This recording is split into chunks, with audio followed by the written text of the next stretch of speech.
Astaghfirullah. Assalamualaikum warahmatullahi wabarakatuh.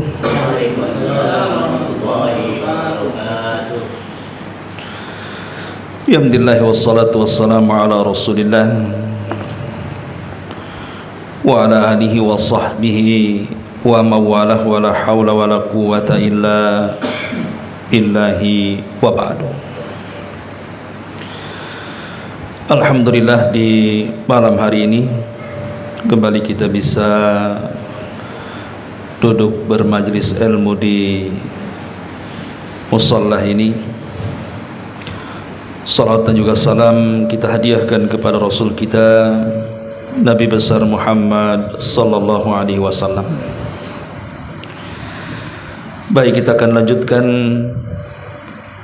kajian tafsir dari surat-surat pendek dalam juz amma. Dan pada bulan yang lalu kita sudah menjelaskan satu suratun Nas, dan kita masuk pada surah Al-Falaq. Ma'asyiral muslimin wal muslimat rahimakumullah. Dua surat ini, maksudnya suratul Nas dan suratul Falaq, adalah dua surat perlindungan dari setiap keburukan, baik keburukan yang bersumber dari luar atau keburukan yang bersumber dari dalam. Adapun keburukan yang bersumber dari dalam, dan itu adalah sebahaya-bahaya keburukan yang ada pada diri kita. Makanya Allah subhanahu wa ta'ala memerintahkan kita untuk berlindung dengan 3 nama dalam suratul Nas. Kemudian di sana juga ada keburukan dari luar manusia, dan Allah subhanahu wa ta'ala menjelaskan agar kita berlindung kepada satu nama Allah subhanahu wa ta'ala yang disebut dengan Rabbul Falaq. Lah, keburukan-keburukan dari luar ini juga sangat membahayakan kita. Makanya dua surat ini adalah dua surat perlindungan dari semua jenis keburukan, sehingga para ulama menyebutnya dengan surah Mu'awwidhataini, dua surat perlindungan. Baik, tidak memperpanjang mukaddimah, kita akan menjelaskan tafsir singkat daripada suratul Falaq. Adapun asbab nuzulnya sudah kita jelaskan, bahwa asbab nuzul daripada suratul Falaq dengan suratul Nas itu sama, yaitu sebab tersihirnya Nabi sallallahu alaihi wasallam oleh seorang keturunan Yahudi yang bernama Labid ibn A'sam, di mana satu keluarga menyihir Nabi, dan Nabi SAW tersihir sampai 6 bulan, sampai kemudian Jibril datang dan meruqyah Nabi SAW dengan menurunkan 2 surat perlindungan ini. Dan saat dibacakan kepada Rasul 2 surat ini, terlepaslah sihir Nabi SAW dan dihancurkan bukhulnya. Ma'asyiral muslimin wal muslimat rahimakumullah. Di sini Allah Subhanahu wa taala berfirman, "Qul a'udzu birabbil falaq." Katakan ya Muhammad, aku berlindung dengan Rabb pemilik falak, min syarri ma khalaq, dari kejahatan makhluk yang diciptakan, wa min syarri ghasiqin idza waqab, dan dari kejahatan malam apabila telah gelap gulita, wa min syarri an-naffatsati fil 'uqad, dan dari kejahatan perempuan-perempuan penyihir yang meniup pada buhul-buhul talinya, wa min syarri hasidin idza hasad, dan dari kejahatan orang yang hasad apabila dia mendengki. Dalam surat ini Allah Subhanahu wa taala memerintahkan kita untuk berlindung dari 4 perkara yang semua di luar kendali manusia. Pertama, keburukan makhluk. Yang kedua, kejahatan malam. Yang ketiga, sihir. Dan yang keempat, hasad. Inilah 4 perkara yang diperintahkan Allah untuk kita berlindung. Ma'asyiral muslimin yang dimuliakan Allah Subhanahu wa taala. Di sini Allah mengatakan qul a'udzu birabbil falaq. Apa itu falak? Sebagian ahli tafsir mengatakan bahwa falak adalah sijnun fi jahannam. Dia adalah sebuah penjara yang ada di dalam neraka jahannam. Artinya aku berlindung, katakan ya Muhammad, aku berlindung dengan Rabb pemilik penjara yang ada dalam jahannam. Ada juga yang menafsirkan bahwa al-falaq di sini artinya falak subuh. Dan itu yang banyak dikuatkan para ulama. Maksudnya falak di sini artinya falak subuh. Rabb yang menjaga fajar, cahaya yang keluar di waktu fajar, itu disebut falak. Ada juga yang mengatakan al-falak di sini artinya sesuatu yang membelah, dan dari belahan itu keluar sesuatu. Makanya Allah Subhanahu wa taala berfirman di dalam Al-Qur'anul Karim, innallaha falikul habbi wan nawa. Sesungguhnya Allah Subhanahu wa taala menumbuhkan butir-butir pepadian dan biji kurma yang terbelah dari biji. Makanya ada istilah di dalam Al-Quran itu, ada namanya falqun wa fatqun wa khalqun. Falqun apa namanya? Fatqun wa falqun wa khalqun. Jadi bumi dan langit itu asalnya satu, kemudian terjadi keretakan, kemudian terjadi falak membelah, kemudian terjadi penciptaan. Makanya ada teori yang disebut dengan teori Big Bang. Ma'ruf orang yang belajar teori Big Bang bahwa dahulu langit dan bumi ini menyatu, kemudian terjadi ledakan hebat, kemudian terpisahlah, ada langit dan ada bumi. Itulah yang disebut dengan falak.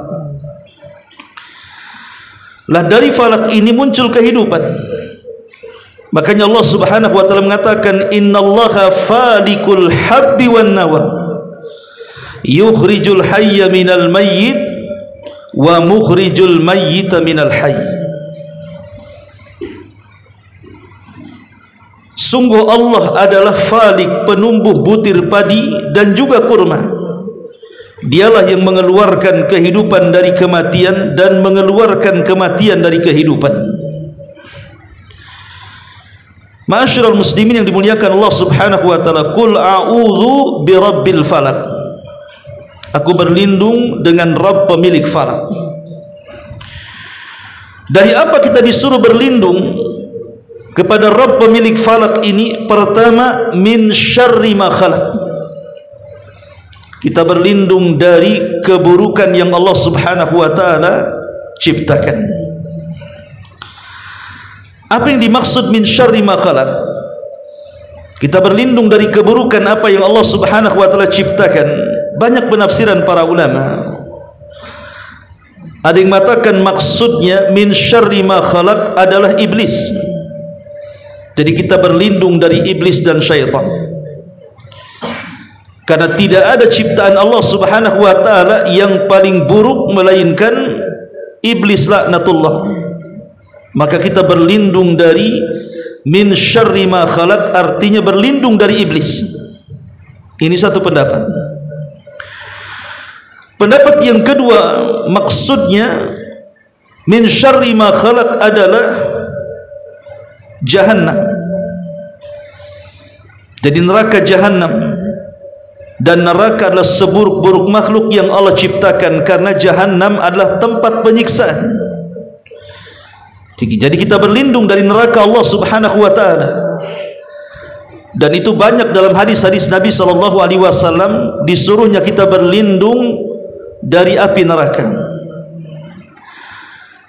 Kemudian pendapat yang ketiga, maksudnya min syarri ma khalaq adalah dari keburukan min syarri asnafil hayawanatil mu'dhiyah. Kita berlindung kepada Allah dari setiap hewan-hewan yang bisa menyakitkan manusia, seperti umpamanya harimau, macan, buaya, gajah dan yang semacamnya. Karena terkadang hewan-hewan ini bisa menyakitkan. Ataupun mungkin binatang-binatang yang beracun, seperti ular, kalajengking, ataupun mungkin binatang-binatang yang lebih kecil daripada itu, nyamuk, kecoa dan yang semacamnya. Jadi kita berlindung kepada Allah dari hewan-hewan yang bisa menyakitkan manusia atau menyakiti manusia. Ada juga yang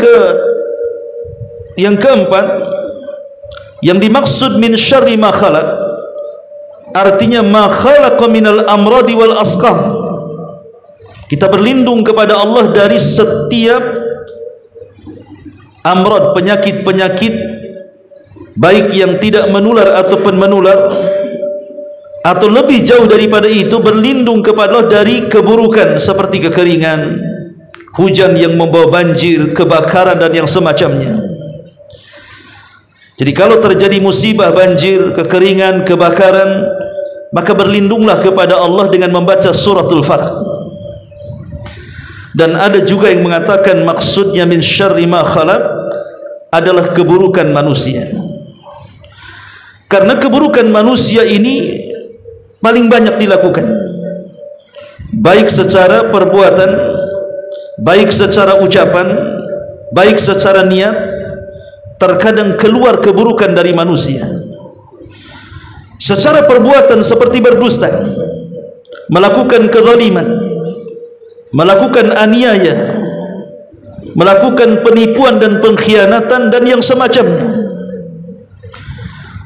Dari ucapan manusia seperti ghibah, namimah, ucapan-ucapan merendahkan, menghinakan, ataupun mungkin mengadu domba dan yang semacamnya. Atau dari hati manusia, seperti munculnya hasad, kedengkian, kebencian dan yang semacamnya. Itu semua bagian daripada min syarri ma khalaq. Atau mungkin lebih daripada itu, keburukan yang Allah ciptakan, termasuk juga musibah-musibah dan gangguan waswas syaitan. Artinya min syarri ma khalaq itu umum, mencakup segala macam keburukan yang akan menimpa manusia, baik keburukan secara takdir seperti kebakaran, banjir dan yang semacamnya, ataupun keburukan yang datang dari hewan yang akan menyakiti manusia, atau keburukan dari manusia itu sendiri. Karena Allah Subhanahu wa taala ketika menciptakan makhluk itu tidak semua baik. Ada juga makhluk yang baik, ada makhluk yang tidak baik. Seperti Allah menciptakan tumbuh-tumbuhan, ada yang bisa kita makan, ada yang beracun kita makan. Allah menciptakan buah-buahan, juga ada yang bisa kita makan, ada yang tidak bisa kita makan. Allah ciptakan ikan-ikanan juga sama, ada yang bisa kita makan, ada yang tidak bisa kita makan, dan semacamnya. Termasuk di dalamnya adalah keburukan yang dimunculkan oleh manusia. Karena Allah ketika menciptakan manusia, ada yang baik, ada yang tidak baik. Ada manusia itu yang akalnya berfungsi, kemudian mengikuti ilham kebaikan. Tapi ada yang kemudian hawa nafsunya yang lebih berfungsi, akhirnya mengikuti syahwatnya. Jadilah dia orang baik, jadilah dia orang jahat yang menebar keburukan. Makanya di sini Allah Subhanahu wa taala mengatakan min syarri ma khalaq. Kita berlindung dari segala jenis keburukan.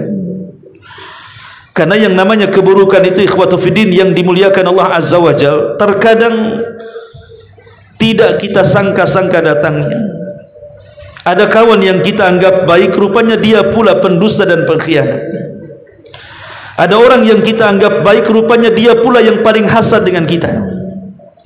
Ada orang yang kita anggap baik, rupanya dia pula yang senantiasa menyakiti dan menzalimi kita di luar pengetahuan kita. Makanya kita harus berlindung dari setiap keburukan-keburukan seperti ini. Min syarri ma khalaq. Lalu bagaimana caranya kita berlindung dari keburukan yang Allah ciptakan ini? Tidak lain dan bukan tentu kita meminta perlindungan kepada Allah dengan mendawamkan zikir kepadanya. Seperti umpamanya Nabi SAW mengajarkan doa dalam zikir, Bismillahi la yadhurruhu ma'asmihi syai'un fil ardi wala fis sama wa huwa sami'ul alim. Atau mungkin dengan membaca a'udzu bi kalimatillahi tammati min syarri ma khalaq. Atau umpamanya berdoa Bismillahi tawakkaltu 'ala Allah la haula wala quwata illa billah. Kita berlindung dengan cara melindungi kita kepada Allah Subhanahu wa taala dengan doa dan zikir kita. Makanya Nabi SAW mengatakan, apabila kita menginjak kaki di tempat yang membuat kita angker, mungkin di tempat-tempat yang menyeramkan, maka Nabi SAW menganjurkan supaya kita membaca a'udzu bi kalimatillahi tammati min syarri ma khalaq. Aku berlindung dengan kalimat-kalimat Allah yang sempurna, maksudnya kalamullah Al-Quran, dari keburukan yang Allah ciptakan. Karena kita tidak tahu, boleh jadi mungkin kita menyewa rumah ini mungkin sudah lama tidak dihuni dan sudah dihuni oleh kalangan jin dan syaitan. Bisa saja kemudian mereka mengganggu kita. Atau di rumah yang lama dihuni kemudian kita huni, mungkin di situ ada hewan-hewan yang bisa menyakiti kita. Mungkin di situ ada ular, ada kalajengking, banyak nyamuk dan yang semacamnya yang membawa penyakit seperti malaria. Kita tidak tahu. Makanya kalau kita singgah di sebuah rumah, menyantum pindah rumah, sewa rumah, maka bacalah surah Al-Falaq supaya kita tidak mendapatkan keburukan dalam rumah tersebut. Atau mungkin kita juga, mungkin antum yang hobi mancing, yang hobi ke sungai, ke pantai, ke laut, betapa banyak kemudian kejadian orang yang kemudian terkadang digulung ombak, terkadang disengat ikan, terkadang dipatuk ular, terkadang macam-macam. Yang namanya sungai di situ, di sekelilingnya kebun atau hutan, kan kita tidak tahu di situ banyak binatang. Maka sesampainya di tempat itu baca suratul Falaq supaya kita terhindar dari keburukan di tempat itu, atau membaca a'udzu bi kalimatillahi tammati min syarri ma khalaq. Dan banyak lagi cara berlindung dari keburukan yang Allah Subhanahu wa taala ciptakan. Kemudian Allah Subhanahu wa taala berfirman, keburukan apalagi yang kedua, min syarri ma khalaq wa min syarri ghasiqin idza waqab. Apa maksudnya ghasiq idza waqab di sini? Para ulama mengatakan bahwa al-ghasiq idza waqab maksudnya al-lailu idza adlam, malam hari apabila datang waktu gelapnya. Sebagian ulama mengatakan maksudnya ghasiq idza waqab adalah al-qamar idza tala, maksudnya bulan purnama apabila muncul. Dan sebagian ulama yang lain maksudnya min syarri ghasiq di sini artinya ketika terjadi kusuf, terjadi gerhana bulan di malam hari. Kita harus berlindung kepada Allah Subhanahu wa taala. Ada juga yang mengatakan ghasiq idza waqab itu berlindung dari syaitan, karena syaitan itu biasanya melancarkan tipu dayanya kepada manusia itu lebih banyak di malam hari dibandingkan di siang hari. Makanya kita berlindung dari perkara ini. Min syarri ghasiqin idza waqab.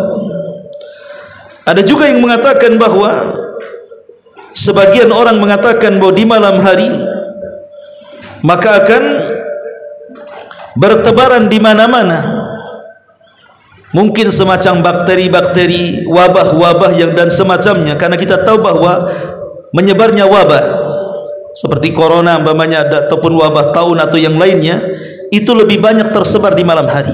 Jadi penyakit-penyakit itu banyak tersebar di malam hari.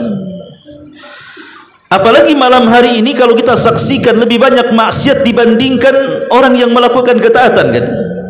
Orang yang tahajud di malam hari itu lebih sedikit dibandingkan orang yang bergadang, ngobrol ngaco ke sana kemari, atau nonton bola satu malam suntuk, atau bahkan lebih daripada itu nekat maksiat, berzina, mabuk, berjudi, diskotik dan yang semacamnya. Atau mungkin lebih daripada itu merampok, mencuri, memperkosa dan yang semacamnya, itu terjadi kebanyakan di malam hari. Makanya di sini Allah Subhanahu wa taala mengajarkan supaya kita tidak terkena keburukan di malam hari, maka bacalah suratul Falaq ini minimalnya sebelum tidur kita baca. Suratul Nas, suratul Falaq dan Qul huwallahu ahad, kemudian kita tiup di tangan, kemudian kita usapkan dari atas kepala sampai kaki. Berapa kali? 3 kali kata Nabi SAW sebelum tidur. Jadi min syarri ghasiqin idza waqab, pertama adalah malam apabila menutup. Malam apabila menutup, tadi saya sudah katakan, malam ini kalau sudah gelap, maka hewan-hewan yang akan membahayakan manusia mereka tidak akan tidur, terkadang memangsa manusia. Atau para perampok dan pencuri yang hendak merampok harta kita, bahkan menyakiti kita, itu umumnya di malam hari. Makanya penafsiran para ulama yang pertama maksudnya ghasiq idza waqab, maksudnya apabila datang malam dan menutup dengan kegelapan, karena di situ banyak bahaya. Kemudian penafsiran yang kedua, ada yang mengatakan artinya bulan qamar, bulan purnama. Makanya dalam hadis yang dihasankan oleh Syekh Nasiruddin Al-Albani rahimahullahu taala, Nabi pernah mengatakan kepada Aisyah radhiyallahu anha saat melihat bulan purnama, apa kata Nabi SAW kepada Aisyah? Ista'idhi bil qamar, berlindunglah kepada Allah Subhanahu wa taala saat terjadi purnama. Karena kekuatan syaitan itu umumnya menguat di bulan purnama. Dan biasanya di bulan purnama laut menjadi pasang, dan itu seiring dengan darah manusia meningkat tajam, sehingga biasanya di pertengahan bulan banyak emosi-emosi manusia itu melonjak-lonjak, sehingga ada kesempatan syaitan masuk ke jalan darah manusia, akhirnya membuat emosi manusia. Karena pertengahan bulan ini gaji pun sudah seret, mau gajian pun bulan depan masih lama kan gitu, mulailah dia emosi. Makanya kenapa di pertengahan bulan itu sangat dianjurkan 2 ibadah supaya menekan syaitan yang masuk ke jalan darah manusia. Pertama dengan berbekam. Bekam itu disunnahkan di pertengahan bulan, dan bekam itu mengeluarkan darah dari tubuh manusia, dan itu untuk melemahkan tipu daya syaitan yang masuk ke jalan darah manusia. Dan yang kedua, disunahkan untuk berpuasa ayyamul bid, karena puasa ayyamul bid itu dilakukan di tanggal berapa? 13, 14 dan 15 sunnahnya. Kalau memang tidak sempat di tanggal ini, boleh di tanggal yang lainnya, yang penting 3 hari dalam sebulan, bisa di awal, di tengah atau di akhir, tapi sunnahnya dilakukan di pertengahan bulan. Untuk apa? Untuk menekan syaitan tadi dan emosi yang melunjak dari manusia. Karena umumnya bulan purnama saya katakan tadi menjadikan pasang laut, dan itu juga mempengaruhi darah manusia. Ada juga yang mengatakan bahwa ghasiq itu artinya apabila bulan terjadi gerhana total. Makanya Nabi SAW apabila terjadi gerhana ketakutan luar biasa, sehingga kemudian Nabi SAW memerintahkan para sahabat untuk menyeru manusia datang ke masjid dan melaksanakan salat khusuf. dan disuruh untuk mengumandangkan as-salatul jami'ah, supaya manusia datang ke masjid untuk melaksanakan kusuf. Karena dahulu di zaman Nabi SAW, orang-orang jahiliyah menganggap gerhana itu adalah fenomena yang langka dan fenomena yang aneh. Bisa saja dengan terjadi gerhana itu matinya orang mulia atau mungkin lahirnya orang mulia. Kan di zaman Nabi SAW gerhana itu kan jarang. Pernah terjadi gerhana matahari saat kematian putranya Ibrahim. Maka Nabi kemudian tegas mengatakan bahwa gerhana itu bukan karena kematian seseorang, bukan juga karena hidupnya seseorang, tapi gerhana adalah tanda dari tanda-tanda kuasa Allah. Allah sengaja mengirim kita untuk menakut-nakuti hambanya. Makanya kata Rasul, salatlah kalian, maksudnya gerhana, bersedekahlah kalian saat gerhana, berzikirlah kepada Allah saat gerhana, dan berbuat baiklah saat gerhana. Karena umumnya saya perhatikan di negeri kita saja, sudah bertahun-tahun saya perhatikan, kalau terjadi gerhana pasti setelahnya ada saja musibah di negeri kita. Pamannya malam ini gerhana, nanti beberapa waktu setelah gerhana itu, entah di sana kebanjiran, entah gunung meletus, entah gempa. Saya perhatikan seperti itu. Sadaqallahul azim yang mengatakan, wa manursilu bil ayati illa takhwifa.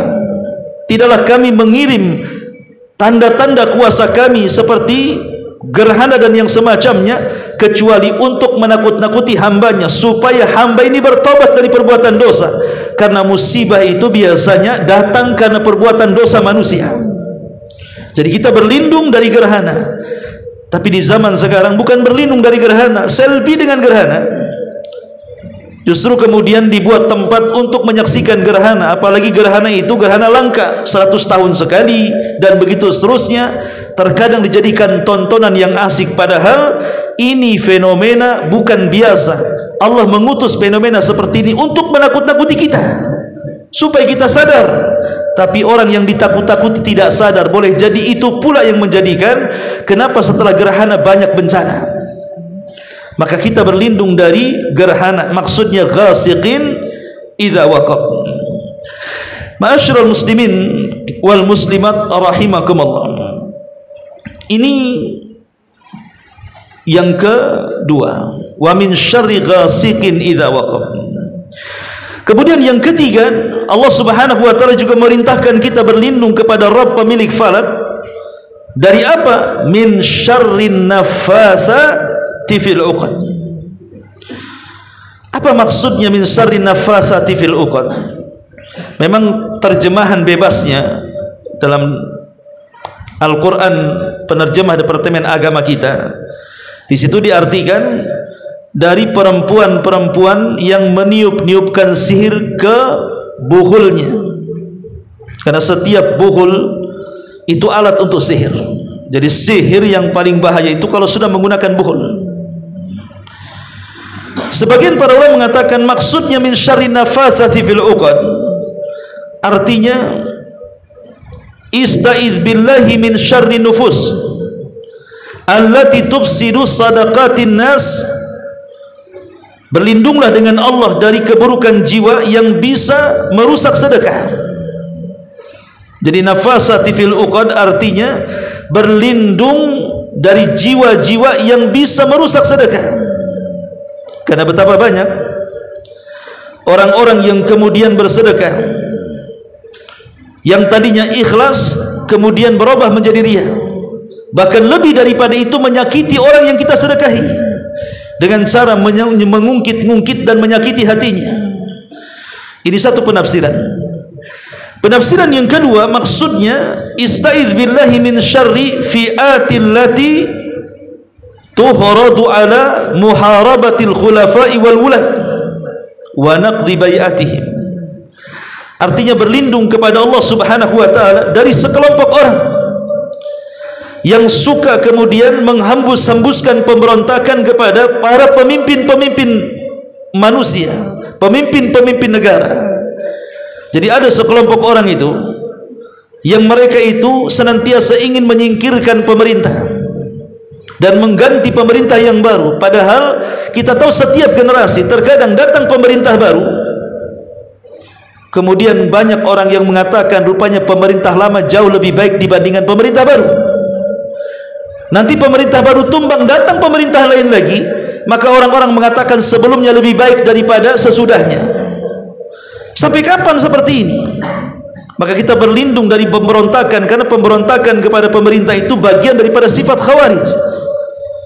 Ini yang kedua. Yang ketiga, maksudnya adalah ista'idz billahi min syarril jama'atil lati tashuqqu safwa tudammir wihdatal muslimin. Berlindung kepada Allah dari keburukan kelompok-kelompok yang bisa memecahkan barisan kaum muslimin. Berlindung kepada Allah dari orang-orang yang suka memecahkan barisan kaum muslimin, sengaja membuat perpecahan di tengah-tengah kaum muslimin. Itu yang ketiga. Kemudian yang terakhir, ada juga yang mengatakan, dan ini yang banyak ditafsirkan para ulama, dan ini yang benar wallahu alam, artinya kita berlindung dari sihir. Kenapa kemudian Allah membahasakan dengan nafazat, perempuan-perempuan sihir? Bukankah laki-laki juga ada penyihir jadi dukun? Jadi Allah subhanahu wa ta'ala ingin menyebutkan orang yang paling bahaya. Kalau ada dua penyihir, yang satu perempuan, yang satu laki-laki, biasanya yang paling bahaya adalah penyihir perempuan dibandingkan penyihir laki-laki. Dua-duanya bahaya, tapi umumnya penyihir perempuan itu lebih sakti dan lebih bahaya. Kenapa alasannya? Karena perempuan itu berbeda dengan laki-laki. Perempuan kalau berbuat jahat, maka hilang akalnya, karena perempuan itu memiliki dua kelemahan. Pertama, kurang akalnya. Yang kedua, kurang agamanya. Kurang agamanya, kalau dia sedang haid dia tidak sholat, sedang haid dia tidak boleh puasa, sedang haid tidak boleh melayani suaminya. Jadi banyak ibadah-ibadah terhalang dengan haidnya. Yang kedua, akalnya tidak berfungsi, karena perempuan lebih mengikuti perasaan. Sehingga kalau ada perempuan jadi tukang sihir, maka dia akan totalitas menyembah setan, karena kurang agama. Apapun yang diminta oleh setan pasti totalitas, dia akan menyembah dengan sepenuh-penuhnya menyembah. Makanya setan pun akan totalitas untuk membantu sihirnya. Beda dengan laki-laki. Laki-laki sempurna, tidak kurang akal dan tidak kurang agama. Makanya kalau ada penyihir, terkadang mereka masih bisa bertobat kepada Allah Azza wa Jalla. Makanya Allah membahasakan min syarrin naffatsati fil 'uqad. Dan tentunya penafsiran ini juga sesuai dengan asbab nuzul, sesuai dengan sebab turunnya ayat ini, di mana turunnya ayat ini berdasarkan para ahli tafsir adalah saat disihirnya Nabi sallallahu alaihi wasallam oleh keluarga Labid bin Asam, di mana Labid bin Asam mengutus saudarinya untuk mencuri sisir. Yang biasa Rasul bersisir, dan di sisir itu ada ikatan rambut Nabi sallallahu alaihi wasallam, 11 ikatan. Lah dengan sisir dan rambut Nabi inilah kemudian oleh keluarga Labid bin Asam dijadikan buhul dan diletakkan di satu sumur namanya Ronuna. Sumurnya masih ada sampai sekarang, dipagar dan dijadikan destinasi ya wisata untuk melihat bahwa di sumur itu pernah terjadi penyihiran kepada Nabi SAW di kota Madinah, namanya Ronuna. Lah saat sadar Nabi SAW merintahkan Ali untuk melihat ke sumur itu. Rupanya sumur itu sangat menyeramkan. Saat Ali meminta izin kepada Rasul untuk turun dan mengambil buhulnya, Rasul melarangnya. Dikhawatirkan kalau diambil buhulnya akan menyebar keburukan di bumi. Makanya Rasul mengatakan kubur sumur itu. Akhirnya dikuburlah sumur itu. Artinya dengan cara memendamnya. Menghancurkan buhul itu bisa dengan cara bakar, bisa dengan cara dibuang jauh ke lautan sana, ataupun dengan cara dipendam. Karena bagaimanapun sihir itu ada sesuatu yang nyata, bukan sesuatu yang khayal, tidak, sesuatu yang nyata. Memang sihir itu terbagi banyak. Ada sihir khayali seperti yang kita kenal dengan hipnotis, itu khayali namanya. Sebagaimana Nabi Musa alaihi salatu wasallam pernah terkhayalkan dilempar oleh tukang-tukang sihir Fir'aun dengan tali tadi, kemudian berubah menjadi ular. Padahal itu tali, tapi terhayalkan di mata Nabi Musa seolah-olah itu ular kecil. Itu namanya khayali. Kalau sekarang diistilahkan dengan hipnotis namanya. Ya. Karena ada orang yang tidak terima kalau hipnotis itu bagian daripada sihir khayali. Kita katakan hipnotis itu bagian daripada sihir khayali. Betapa banyak orang yang tidak sadar dihipnotis, kemudian diambil gelangnya, diambil antingnya, diambil uangnya, diambil dompetnya, ditipu orangnya. Kalau bukan sihir apa namanya? Terkadang kan tidak sadar ditepu, atau terkena asap rokok, atau kemudian digoyang-goyang dengan sebuah barang, kemudian tidak sadar. Apapun yang diucapkan oleh orang yang bisa hipnotis itu dituruti oleh yang terkena hipnotis. Kalau bukan sihir apa namanya? Itulah sihir khayali namanya. Tapi di sana ada sihir yang paling bahaya, yang disebut dengan sihir hakiki, yang bisa terkadang membuat orang terbaring bertahun-tahun, bahkan membuat orang ini sakit berbulan-bulan, bertahun-tahun, bahkan sampai mengalami kematian. Makanya kenapa dalam ilmu dunia perdukunan, sihir itu adalah yang paling bahaya dibandingkan tukang ramal. Tukang ramal bahaya ya, karena membuat kegoncangan manusia, membuat kepanikan manusia, tapi tidak membahayakan tubuh manusia. Lain dengan sihir. Sihir itu zalim. Kenapa? Karena membuat manusia sakit, bahkan sampai kemudian mengalami pembunuhan, bahkan terkadang mengalami keretakan suami istri, akhirnya bercerai gara-gara sihir, dan begitu seterusnya. Ikhwatu fiddin yang dimuliakan Allah Subhanahu wa taala, min syarrin naffatsati fil 'uqad. Kita berlindung dari sihir wanita-wanita saat meniupkan buhulnya. Ma'asyiral muslimin wal muslimat rahimakumullah. Tapi kalau kita melihat dalam Al-Quran, dalam surah Al-Baqarah, ketika kita menjelaskan tentang sejarah sihir yang berkenaan dengan kisah Harut dan Marut, umumnya sihir itu yang banyak di masyarakat dari dulu sampai sekarang adalah dua. Pertama, sihirul hub, yang disebut dengan ilmu pelet kalau di zaman sekarang. Betapa banyak orang-orang yang menggunakan ilmu ini, terutama orang-orang yang bekerja di dunia malam. Maaf, seperti wanita-wanita remang-remang, terkadang untuk menggoda supaya menggait pelanggan, maka terkadang mereka menggunakan sihir, menggunakan susuk dan yang semacamnya supaya kelihatan cantik, padahal dia adalah syaitan. Atau digunakan kepada suami istri. Atau yang kedua namanya sihir kebencian. Terkadang melihat suami seperti melihat setan, atau istri melihat suami seperti orang yang marah-marah dan begitu seterusnya, sehingga tidak harmonis keluarganya, atau sebaliknya. Lah itu namanya sihir tafriq, bisa memisahkan. Dan inilah dua sihir yang umum dilakukan di masyarakat, disebutkan dalam surah Al-Baqarah. Lah kita berlindung dari sihir karena memang bahaya sihir ini luar biasa. Dan yang terakhir, kata Nabi SAW, Allah Subhanahu wa taala berfirman, kita berlindung dari min syarri hasidin idza hasad, dari kedengkian orang yang hasad. Sebenarnya setiap orang itu punya hasad. Saya, Anda, siapapun itu punya hasad. Tidak ada manusia yang tidak punya hasad. Kenapa saya katakan demikian?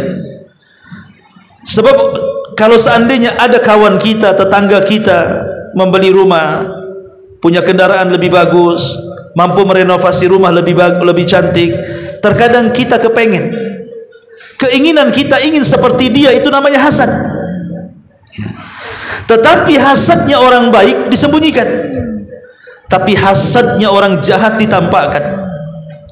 Nah, yang dimaksud dalam ayat ini adalah hasadnya orang jahat ditampakkan dalam bentuk kemudian angan-angan bagaimana caranya nikmat orang itu hilang dan berpindah kepada kita. Itu namanya hasad. Hasad yang kita disuruh untuk berlindung kepada Allah seperti berlindungnya kita dari syaitan. Sebagaimana Allah perintahkan kita berlindung dari syaitan, begitulah Allah perintahkan kita berlindung dari hasad. Ma'asyiral muslimin yang dimuliakan Allah Azza wa Jalla, padahal hasad ini, kata ulama, ghammun la yanqati. Hasad ini adalah kesetresan yang tidak pernah berakhir. Orang hasad itu hidupnya tidak akan tenang selamanya. Kenapa? Karena setiap melihat tetangga membeli sesuatu, pasti dia akan panas hatinya. Nanti tetangga sebelah juga begitu, panas lagi hatinya. Tetangga depan lagi membeli sesuatu, panas hatinya. Sampai kapan orang hasad itu? Maka dia akan dikuasai kebingungan yang tidak akan pernah terputus dalam hidupnya. Yang kedua, musibatun la yujar alaihi. Orang yang hasad itu dianggap terkena musibah. Umumnya orang yang kena musibah itu kalau dia sabar dapat pahala. Tapi orang yang hasad ketika kena musibah, sakit hatinya, justru tidak dapat pahala, malah berdosa. Kan orang yang hasad itu sakit hatinya, dia ditimpa musibah, tapi musibahnya tidak berpahala. Dan yang ketiga, mazammatun la yuhmad biha. Sesuatu yang tercela dan tidak akan mendapatkan pujian selamanya. Orang yang hasad itu umumnya bukan orang baik. Umumnya orang yang hasad itu bukan orang baik, mereka orang tercela. Karena dia zalim kepada tetangganya. Dengan segala cara dia ingin menghilangkan nikmat yang Allah anugerahkan kepada tetangganya. Padahal hasad ataupun tidak hasad, takdir Allah itu tidak mungkin berubah. Apakah dengan hasad tiba-tiba orang kaya jadi miskin? Apakah dengan orang hasad tiba-tiba orang sehat jadi sakit? Tidak, semua sudah ditakdirkan oleh Allah Azza wa Jalla. Kalau semua sudah ditakdirkan, ngapain kita hasad? Toh juga tidak ada pengaruhnya. Ya. Kemudian yang keempat, sukhtu rabbi. Hasad ini mendatangkan murkanya Allah Subhanahu wa taala. Dan yang kelima, adamut taufiq, yauma la yanfa'u malun wala banun illa man atallaha biqalbin salim. Tidak akan diberikan taufik pada hari yang tidak bermanfaat harta dan anak-anak kecuali orang yang datang menghadap Allah dengan hati yang selamat. Karena hasad itu adalah penyakit iblis dan penyakit Qabil. Hasad adalah penyakit pertama yang muncul di langit. Hasadnya iblis kepada Adam. Bagaimana iblis tidak hasad? Melihat Allah menganugerahkan kepada Adam berbagai macam nikmat. Pertama Allah ciptakan dengan kedua tangannya, sementara iblis tidak diciptakan dengan kedua tangan Allah. Yang kedua dianugerahkan ilmu pengetahuan yang tidak diajarkan kepada para malaikat. Yang ketiga, Adam dimuliakan oleh Allah dengan diciptakan pasangan di sebelahnya, Hawa, dan dimasukkan ke dalam surga. Kemudian yang keempat, Adam alaihi salatu wassalam ditiupkan ruh yang disandarkan ruh kepada Allah, dan itu tidak berlaku kepada iblis. Makanya iblis hasad dengan Adam. Kok bisa Allah menciptakan makhluk yang diberikan banyak keutamaan padahal dia lebih dulu diciptakan dan dihidupkan di kalangan para malaikat di langit sana. Muncul hasadnya iblis. Dari hasad ini akhirnya dia sombong. Karena di antara sebab munculnya sombong itu hasad. Hasad dulu baru sombong. Ketika kemudian Allah perintahkan iblis untuk sujud, dia tak mau. Karena merasa bahwa Adam lebih rendah dibandingkan dirinya. Dia diciptakan dari api sementara dia dari tanah. Maka muncul sombong. Dari sombong ini ningkat menjadi kekufuran. Makanya Allah mengatakan aba wastakbara wa kana minal kafirin. Enggan karena hasad, sombong dia pun menjadi kafir. Maka lihat tingkatan mulai dari hasad berubah jadi sombong, dari sombong berubah jadi kufur. Hati-hati, hasad ini tangga kepada kekufuran. Ma'asyiral muslimin wal muslimat rahimakumullah. Hasad ini adalah musuhnya nikmat Allah Subhanahu wa taala. Kenapa demikian? Kenapa hasad itu disebut memusuhi nikmat Allah? Bayangkan Allah itu adalah zat yang maha adil ketika memberikan nikmatnya kepada kita kan. Allah itu sengaja membeda-bedakan rizki kepada manusia karena Allah tahu maslahat manusia. Ada orang kaya, kenapa Allah tidak miskinkan? Sebab kalau dia miskin dia bisa kufur. Ada orang miskin, kalau Allah buat kaya dalam sejenak dia bisa melampaui batas. Ada orang yang sakit, kenapa Allah tidak cepat sembuhkan? Sebab kalau dia sembuh maksiat lagi dia. Ada orang yang kemudian sehat tiba-tiba sakit supaya ditegur. Mungkin dia ketika dia sembuh dia suka melaksanakan kemaksiatan. Jadi Allah itu maha adil ketika memberikan nikmatnya kepada hamba-hambanya, dan sudah sesuai dengan porsinya, sesuai dengan kemaslahatan kita. Kenapa kita hasad kepada orang? Karena hasad ini memusuhi nikmat Allah Subhanahu wa taala. Dahulu ada kisah di zaman Khalifah Mu'tasim. Ada seorang Arab Badui itu pandai bersyair dan pandai bergurau sehingga membuat khalifah tertawa. Khalifah Mu'tasim, cintalah Khalifah Mu'tasim kepada Arab Badui ini karena dia suka melantunkan syair dan suka bercanda. Terkadang diundang ke istananya, kemudian disuruh duduk di sebelahnya dan disuruh untuk menghibur raja dengan melantunkan syair-syair dan candaan-candaan sehingga raja menjadi senang. Rupanya ada yang hasad dari sekian menteri-menteri. Khalifah Mu'tasim hasad dan mengatakan, saya sudah jadi menteri lama tapi saya tidak pernah seintim dengan orang Arab Badui ini. Ada apa dengan dia? Hasad dia. Kenapa dia bisa dekat dengan khalifah, bisa didudukan di samping khalifah, bisa bercanda dengan khalifah, sementara aku sudah lama jadi menteri tidak pernah didudukan di samping khalifah. Akhirnya dia hendak berbuat jahat kepada Arab Badui ini. Satu hari dia sudah mengetahui kapan khalifah mengundang Arab Badui ini untuk menyenangkan sang khalifah. Sebelum datang kepada khalifah dicegat di tengah jalan. Kata sang menteri, sebaiknya kau datang ke rumah, karena engkau disukai khalifah, saya akan jamu dengan makanan yang terlezat yang tidak pernah kau makan. Namanya Arab Badui dikasih makanan enak kan tentu akan senang. Tapi sang Badui, namanya Badui, kurang pendidikan, dia diberikan makanan lezat, memang lezat, tapi ada makanan tertentu yang baunya tidak enak. Lezat tapi tidak enak baunya. Mungkin kalau zaman sekarang mungkin jengkol, pete dan yang semacamnya, enak tapi tidak sedap baunya, dan kalau ngomong mengeluarkan bau. Sehingga sebelum kemudian dia berjumpa dengan sang raja, si menteri ini sudah datang kepada raja memfitnah si Badui tadi dan mengatakan, wahai khalifah, sesungguhnya si Badui yang kau senangi itu, dia sudah memfitnah dirimu. Kata sang khalifah, apa fitnahannya? Maka sang menteri ini mengatakan, dia mengatakan, engkau kalau bicara mulutmu bau, katanya. Kalau tidak percaya nanti ada buktinya. Kemudian sang Badui dipanggil oleh sang raja. Dia tahu mulutnya bau, dia tidak mau menyakiti sang raja. Akhirnya dia kalau bicara menutup dengan serbannya. Sang raja pun mengatakan, betullah kata menteri tadi, dia memfitnah mulut saya bau, makanya dia bicara dengan menutup hidung, padahal yang bau dirinya kan, tapi difitnah ya. Akhirnya sang raja marah. Khalifah Mu'tasim mengirim surat dan mengatakan kepada Arab Badui ini, tolong surat ini sampaikan kepada si fulan dan jangan dibuka kecuali sampai di tempatnya. Si Arab Badui ini tidak tahu isi surat ini. Isi surat ini adalah, kalau surat ini sampai kepada anda, penggalah orang ini. Maksudnya surat itu dikirim kepada Al-Gojo, tapi khalifah mengatakan jangan dibuka kecuali sampai di tempat. Lah sang menteri yang hasad ini kan dia melihat dari kejauhan dan mengatakan, subhanallah, sudah ku fitnah dia masih juga dapat hadiah, katanya. Jangan-jangan dalam amplop itu ada hadiahnya.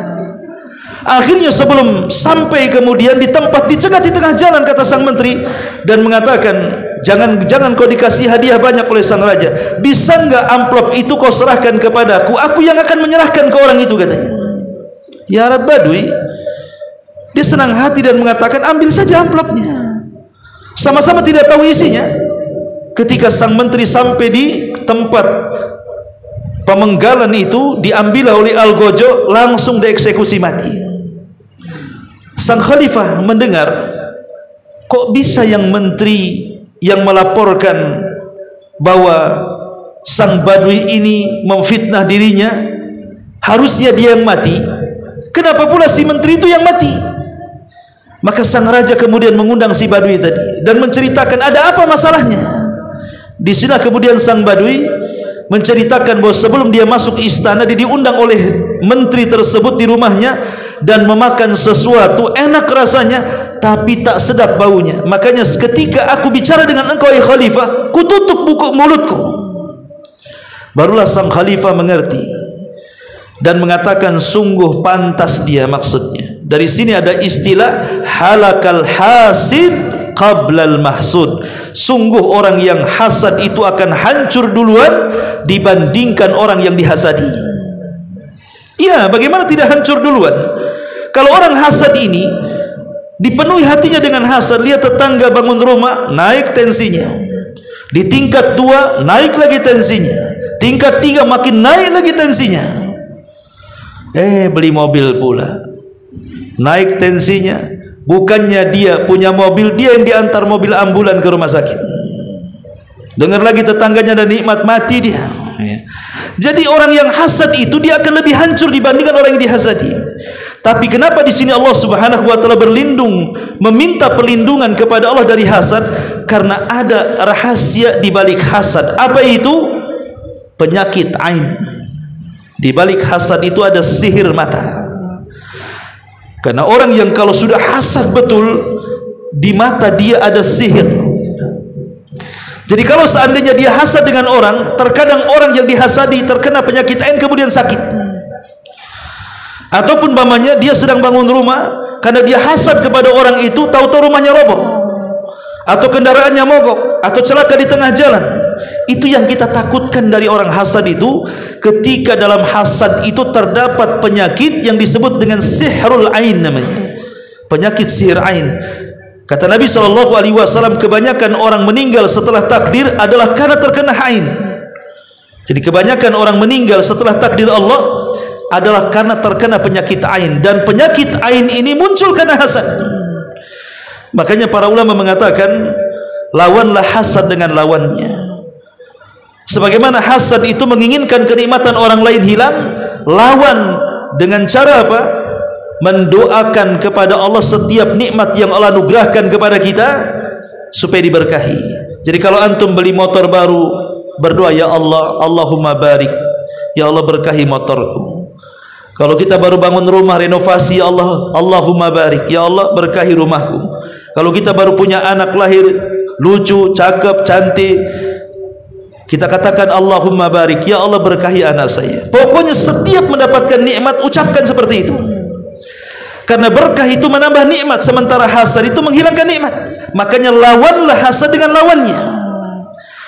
Dan kalau seandainya orang yang hasad ini sampai kemudian memiliki penyakit ain, sampai kemudian membuat tersihir orang yang terkena hasad, bisa sampai lumpuh, bisa sampai stroke, maka obati dengan cara mandikan dengan bekas wudu.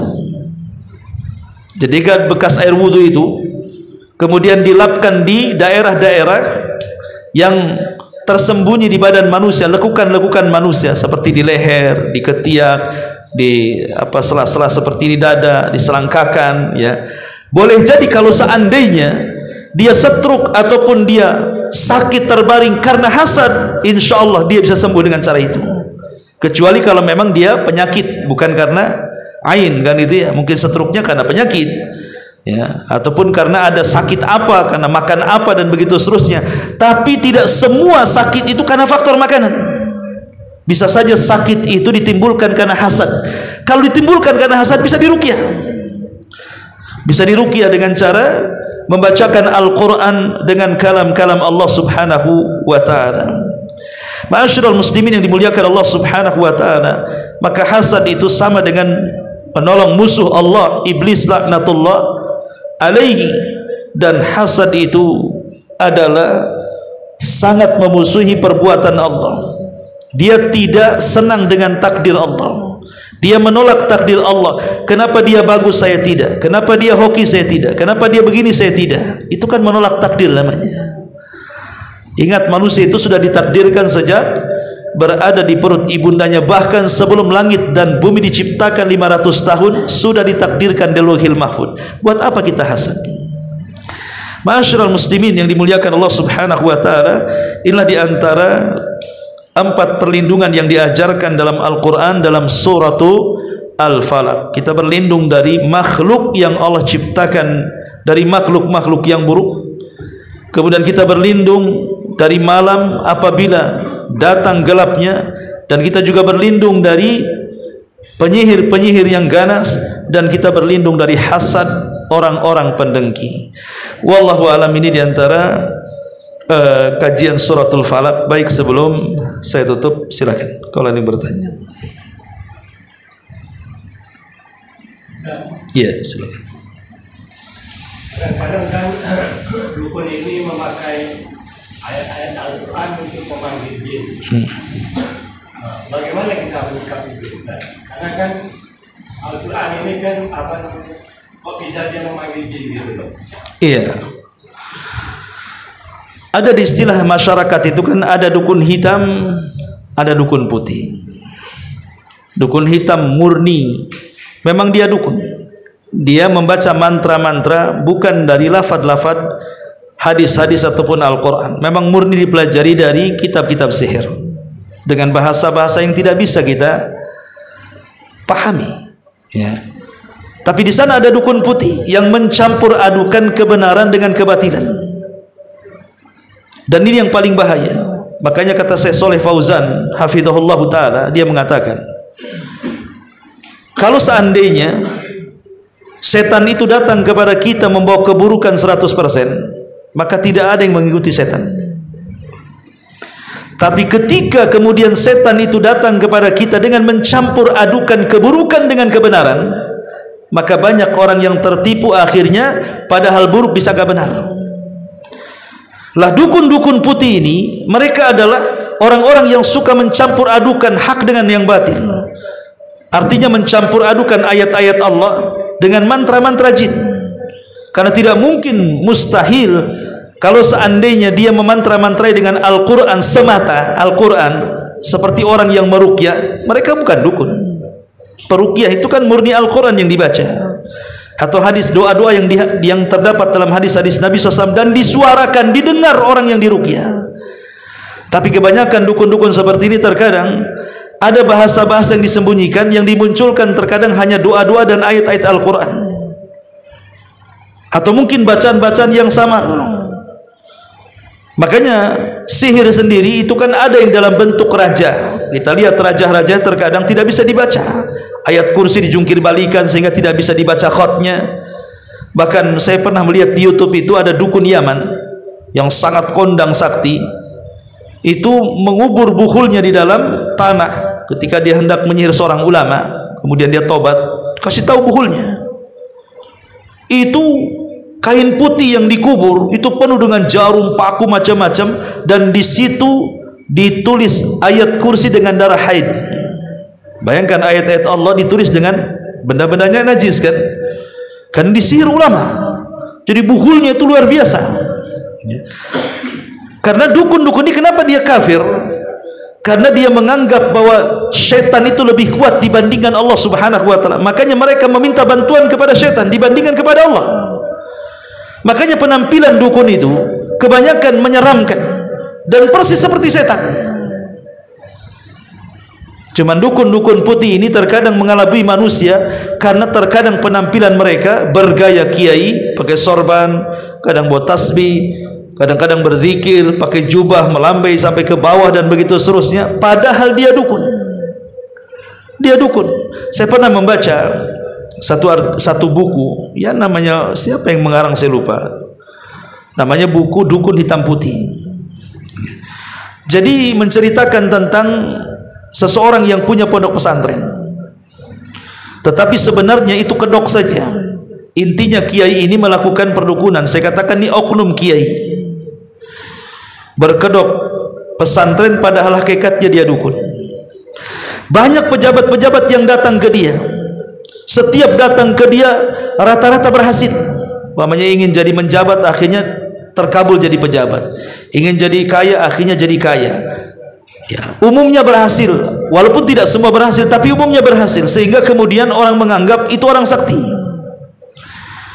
Kemudian setelah dia meninggal, rupanya di dalam rumahnya ada satu ruangan yang tidak boleh dimasukin siapapun, hatta keluarganya. Akhirnya ketika kemudian dia sudah meninggal, didobrak pintunya, rupanya isinya mushaf. Mushaf cetakan Arab, bukan cetakan Indonesia. Karena itu diantara syarat maharnya, kalau minta pertolongan kepada dia, maharnya harus Quran yang dibeli dari Mekah. Tapi masalahnya itu mushaf tertumpuk-tumpuk di gudang, seolah-olah diinjak-injak, diberakin, dikencingin, pokoknya bau pesing luar biasa. Lihat bagaimana dunia perdukunan sampai menghina Quran. Ya. Maharnya Quran, tapi Quran diinjak dia, dijadikan di tempat kotoran. Dan itulah yang disenangi oleh setan bang, seperti itu. Kedoknya si kiai kan itu, oknum kiai, tetapi sebenarnya dia adalah dukun. Nah ini yang disebut dukun putih. Istilah kita terkadang membuat mantra-mantra, sebagiannya Al-Quran, tapi sebagiannya adalah mantra-mantra setan. Wallahu a'lam. Makanya hati-hati. Pamannya antum datangkan tukang urut. Kadang-kadang ada tukang urut itu yang kadang-kadang dia bukan hanya ngurut saja, sebelum ngurut kadang-kadang ada doa-doa kan. Doa-doa entah apa-apa, waswes nggak jelas kan. Ya. Antum kalau diurut seperti itu, tanya tukang urutnya, Pak bisa diulangi nggak doanya? Coba gimana bunyinya? Kalau itu doanya memang doa yang diajarkan Rasul, seperti Allahumma rabban nas adhibil ba'si ashfi anta syafi la shifa ila shifauka shifaan la yughadiru saqama, umpamanya kan, doa ketika mengunjungi orang sakit gitu, ya tidak masalah. Tapi kalau tidak jelas apa yang dibaca, maka itu bukan tukang urut, itu dukun. Ada dua kemungkinan, dukun asli atau dukun palsu, dukun-dukunan, dia acting saja dengan waswes-waswesnya itu ya. Atau mungkin dukun asli. Dua-duanya terlarang. Di zaman Abu Bakar Siddiq radhiyallahu anhu, Abu Bakar punya budak, dimerdekakan. Kemudian lama tidak berjumpa, tiba-tiba datang membawa satu kresek kurma. Kemudian dihadiahkan kepada Abu Bakar karena tanda jasanya Abu Bakar sudah membebaskan dirinya. Abu Bakar tidak sempat tanya, langsung makan aja kurma itu. Sudah masuk ke perut baru tanya, kau dapat kurma dari mana? Maka budak yang dimerdekakan Abu Bakar mengatakan, ini atakahan, aku pura-pura jadi dukun wahai Abu Bakar, katanya. Aku meramal seseorang, rupanya betul pula ramalanku, aku dikasih hadiah. Abu Bakar mendengar kalimat itu, langsung dimasukkan jarinya, dimuntahkan semua isi perutnya. Sampai orang mengatakan, ya Abu Bakar, kenapa kau lakukan seperti, kau bisa mati?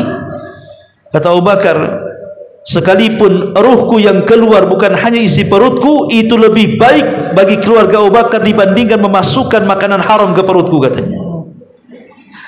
Ya, itu walaupun dukun-dukunan tetap haram hasilnya kan itu, apalagi dukun beneran kan itu.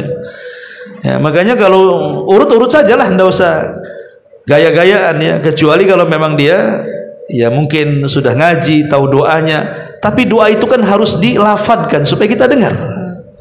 Jangan waswes-waswes nggak apa, ngomong apa dia kan gitu ya. Jangan-jangan disuruh diulangi dia nggak hafal pula, acting aja dia kan. Ya. Wallahu a'lam. Ya. Baik, sampai di sini. Kalau ada yang mau tanya lagi. Subhanallah bihamdika asyhadu an la ilaha illa anta astaghfiruka wa atubu ilaik. Allahu ta'ala alam. Assalamualaikum warahmatullahi wabarakatuh. Waalaikumsalam.